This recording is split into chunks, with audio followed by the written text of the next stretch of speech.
WNBA All-Star Skills Challenge live updates. Latest with injured Caitlin Clark out of today's three-point contest. Follow live as WNBA All-Star Weekend gets underway from Indianapolis with hometown star Caitlin Clark sidelined due to a groin injury. WNBA All-Star Three-Point Contest and Skills Challenge latest. WNBA All-Star Weekend 2025 gets underway from Indianapolis despite the absence of Indiana Fever superstar Caitlin Clark due to a groin injury suffered earlier this week. Clark was expected to headline tonight's three-point contest and tomorrow's All-Star game, but instead will watch from the sidelines. Atlanta Dream guard Allisha Gray, who became the first player to win both the three-point contest and skills challenge on the same day last year, looks to defend her title in both events. Follow along below for live updates and insight from the athletics team of WNBA writers on the ground in Indianapolis. When it comes to tonight's skills challenge and three-point shootout, money is absolutely on the mind of the participants.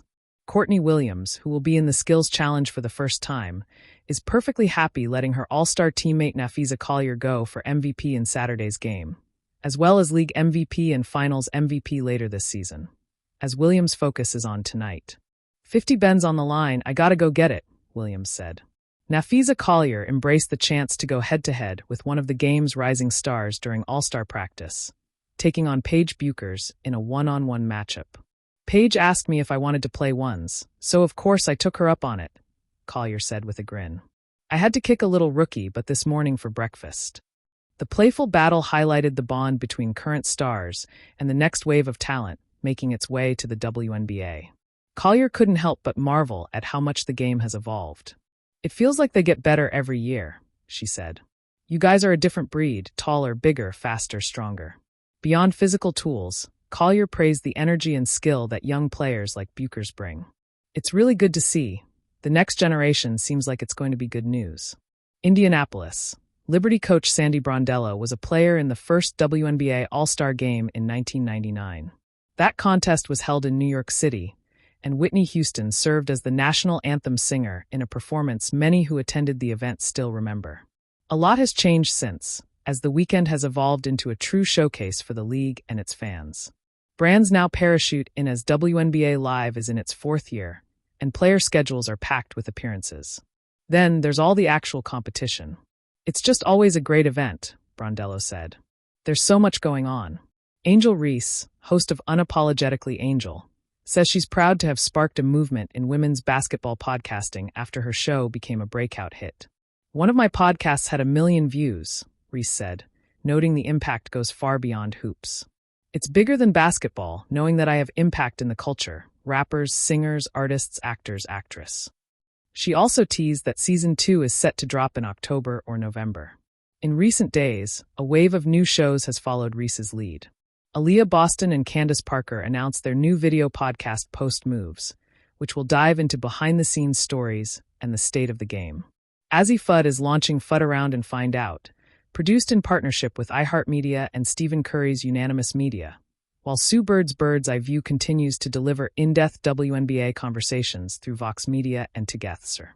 With stars like Reese at the forefront, the podcast boom in women's basketball is proving there's a massive appetite for players' unfiltered voices. It was supposed to be Caitlin Clark's stage.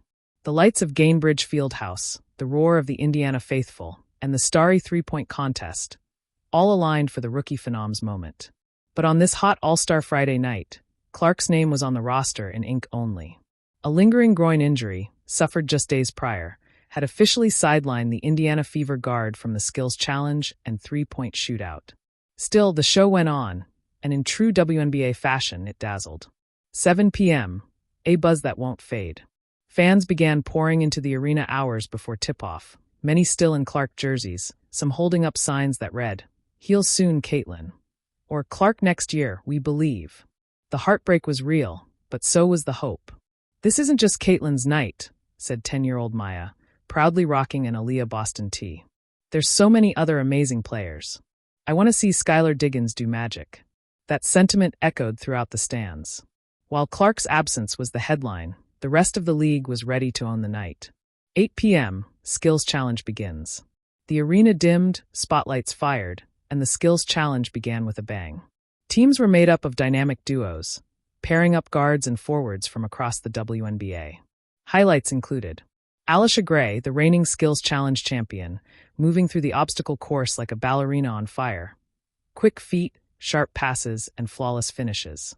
Skylar Diggins-Smith, back in all-star form after her maternity leave, dropping dimes and igniting the crowd with her no-look chest pass. Erica Wheeler, the heart of the Indiana Fever's bench, getting the loudest ovation of the night in Clark's absence.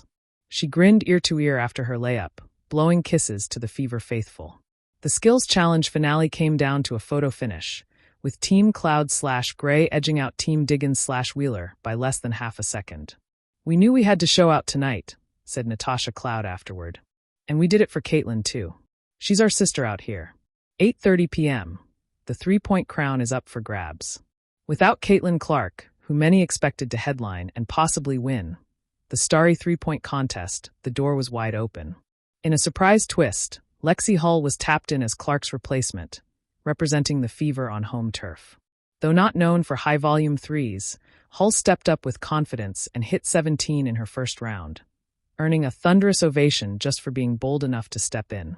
But the night belonged to Sabrina Ionescu, the defending champion and record holder from 2023. She came out firing, hitting 28 points in round 1 and a dazzling 30 in the final. Her shooting motion was pure poetry, her follow-through a punctuation mark on each rack. Runner-up Eriko Gunbowl kept things close with a streaky but thrilling 25, but Sabrina's consistency was unmatched.